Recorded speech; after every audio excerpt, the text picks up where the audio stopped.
अस्सलामुअलैकुम। अल्लाहुम्मा सल्लि अला सय्यिदिना मौलाना मुहम्मदिन व अला आलि सय्यिदिना मौलाना मुहम्मदिन व बारिक वसल्लम। कैसे हैं आप लोग? सब खैरियत से? उम्मीद करता हूँ आप लोग सब खैरियत से होंगे और मैं भी अल्लाह तबारक व तआला के फजल व करम से बिल्कुल ठीक हूँ। फर्स्ट ईयर का मैथ्स जारी व सारी, chapter number 4 sequence and series, जिसकी एक्सरसाइज है 4.8। आज हम इस एक्सरसाइज का आखिरी सवाल क्वेश्चन नंबर 5 करने जा रहे हैं और इम्पॉर्टेंट भी है इस साल के लिए, तो आप इसको अच्छी तरीके से देखिएगा। थोड़ा सा आपको लगेगा नंबर्स के बगैर हैं, ये अल्फ़ाबेट्स में चलेगा, तो हम इसको सॉल्व वैसे ही करेंगे। पहले इसको लेके जाएंगे एपी में, फिर एपी से लेके जाएंगे इसको एसपी में, आखिर में जाके इसको रेसिप्रोकेट कर देंगे तो हमारा आंसर एचपी में आ जाएगा। आज हमने एक प्रूफ करने वाला सवाल करना है, तो आराम आराम से करवाऊँगा, आराम आराम से देखिएगा और सीखते जाइएगा मेरे साथ, ठीक है। देखिए फर्स्ट ईयर का मैथ है, एक्सरसाइज है 4.8। क्वेश्चन है, if the pth term of HP is Q. pth term क्या है? क्यू है, and the qth term is p, और qth टर्म p है।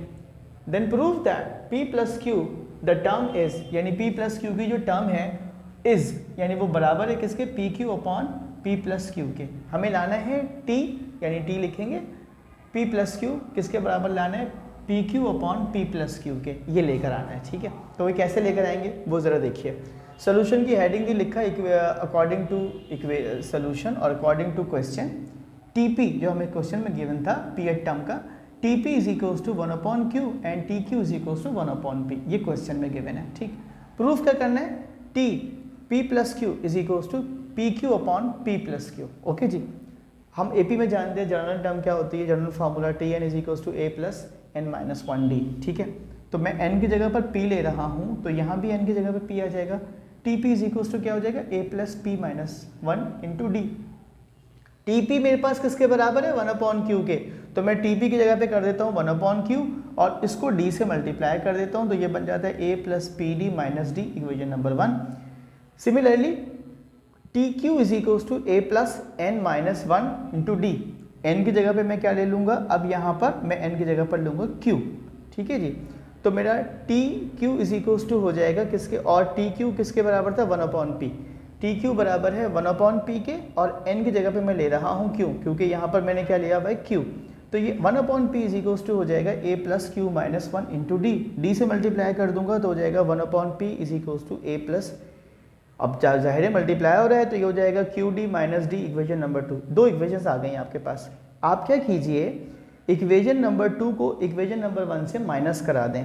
माइनस जब कराएंगे तो देखिए सूरत हाल कुछ इस तरह से होगी कि a से a कैंसिल हो जाएगा, d से d कैंसिल हो जाएगा, और आपके पास बचेगा P D minus Q D is equals to 1 upon P 1 upon Q minus 1 upon P, ठीक है जी।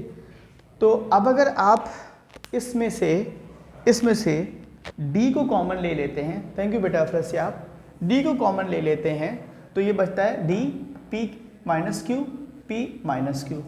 देखो बेटा ये p माइनस क्यू से p माइनस क्यू क्या हो जाएगा? कैंसिल, ठीक। तो अब आपके पास क्या बचेगा? d is equals to 1 upon P Q, D आ गया। अब a निकाल लेते हैं, a किसके बराबर है? अब अगर हम d की वैल्यू को इक्वेशन नंबर 1 में इसमें पुट कर दें, इस d की वैल्यू को, तो हमारे पास a आ जाएगा। इक्वेशन नंबर 1 क्या थी? 1 upon Q is equals to a plus P D, D की जगह पे आ गया 1 upon P Q minus D, D की जगह पर क्या आ गया? 1 अपॉन पी क्यू, ठीक है जी। अब सूरत हाल ये हो गई कि इस p से ये p कैंसिल हो गया, तो आपके पास बचा a 1 upon Q is equals to a plus 1 upon Q minus 1 upon P Q, ठीक है जी। अब क्या हुआ, आपके पास आपने a को सब्जेक्ट बनाया तो जाहिर सी बात है ये इस तरफ आ गया, माइनस a होगा, मैंने माइनस को भी ख़त्म कर दिया और इसको साइन चेंज कर दी। तो अब देखिए कि 1 अपॉन क्यू प्लस का है, 1 अपॉन क्यू माइनस का, ये दोनों कैंसिल हो गए। मेरे पास a आ जाता है किसके बराबर? 1 अपॉन पी क्यू के, ठीक है जी। d भी 1 अपॉन पी क्यू के है, a भी 1 अपॉन पी क्यू के है। अब मैंने एक टर्म बनाई क्या, जो मुझे चाहिए, t p plus Q is equals to a, n की जगह पे क्या लिख रहा हूँ? p plus Q minus 1, formula वही है ये, इंटू डी, ठीक है जी। बस n की जगह पे p प्लस क्यू आ गया, यहाँ भी n की जगह पे p प्लस क्यू आ गया, ओके जी। अब आप देख सकते हैं मैंने a की जगह पे क्या लिख दिया? 1 अपॉन पी क्यू, डी की जगह पे क्या लिख दिया? 1 अपॉन पी क्यू, ठीक है। इस ब्रैकेट को मैंने खोल दिया तो ये बच गया p plus Q minus 1, okay. अब यहाँ पर क्या किया है, हमने एलसीएम को ब्रेक कर दिया। कैसे ब्रेक कर दिया? पी क्यू जो है ये एलसीएम है सबका, तो मैंने इसको एलसीएम को ब्रेक कर दिया। अब जैसे ही मैं एलसीएम को ब्रेक करता हूँ तो 1/PQ पॉजिटिव है, 1/PQ नेगेटिव है, ये दोनों कैंसिल हो गए और आपके पास क्या बच गया, P plus Q is equals to P/PQ plus Q/PQ। ठीक है जी, वही मैंने लिखा है ऊपर जाकर, आप देख सकते हैं यही आ गया। सही है जी, यहाँ से क्या हो जाएगा, अल्लाह आपका भला करे, P से P कैंसिल हो जाएगा, यहाँ Q से Q कैंसिल हो जाएगा और सूरत हाल हो जाएगी P plus Q is equals to 1/Q plus 1/P। LCM लूँगा तो ये आ जाएगा PQ और ऊपर आ जाएगा P प्लस क्यू। ये मेरा किस पे आया था, AP में था। ठीक है, तो मैं यहाँ पे वाजे कर दूँ इन AP को SP बनाने के लिए क्या करते हैं, रेसिप्रोकेट कर देते हैं। ठीक है, तो P plus Q is equals to 1/P plus Q upon PQ। बेटे की डिनोमिनेटर का डिनोमिनेटर क्या होता है, न्यूमरेटर, ये ऊपर आ गया और आपके पास आंसर आ गया। यही आपको प्रूफ करना था, P plus Q is equals to PQ upon P plus Q. यहाँ लिख देते हैं हैंस